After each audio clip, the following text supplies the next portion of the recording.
Corona virus से Italy में हलाकतें सबसे ज्यादा तेजी से बढ़ रही हैं। इटली इस वायरस से निपटने के लिए 25 बिलियन यूरो खर्च करेगा। WHO ने कोविड-19 को आलमी वबा करार दे दिया है। सवाल यह है कि इटली इस कदर बुरी तरह से मुतासिर क्यों हुआ है? जवाब बड़ी हद तक नंबर्स में है।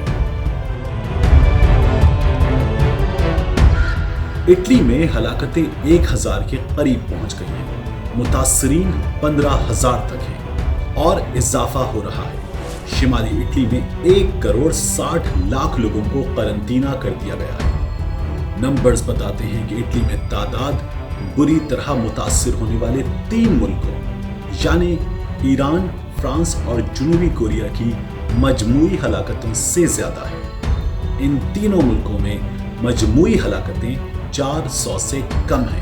हलाकतों का जायजा लिया जाए तो नंबर्स बताते हैं कि इटली की आबादी में बूढ़े बड़ी तादाद में हैं। नंबर्स ये भी बताते हैं कि चीन में जो हलाकतें हुई उनमें 80% की उम्र 60 साल से ज्यादा थी। कोविड-19 फेफड़ों को मुतासिर करता है और नंबर्स बताते हैं कि इटली में 21% से ज्यादा शहरी तंबाकू नोशी करते हैं। इसके साथ साथ ज्यादा हलाकतों की एक वजह तर्ज़े मुआशरत भी है। कोरोना वायरस छूने से फैलता है। अतालवी जब मिलते हैं तो वो एक दूसरे को देते हैं एक पप्पी इधर एक पप्पी उधर। हमारे लिए इसमें सबक है कि हम एहतियात करें, अपने हाथों को साबुन से बार बार धोएं और हैंड सैनिटाइजर का इस्तेमाल करें। हम तंबाकू नोशी तर्क करें, खास तौर पर इस वायरस के दिनों में तो बहुत एहतियात करें।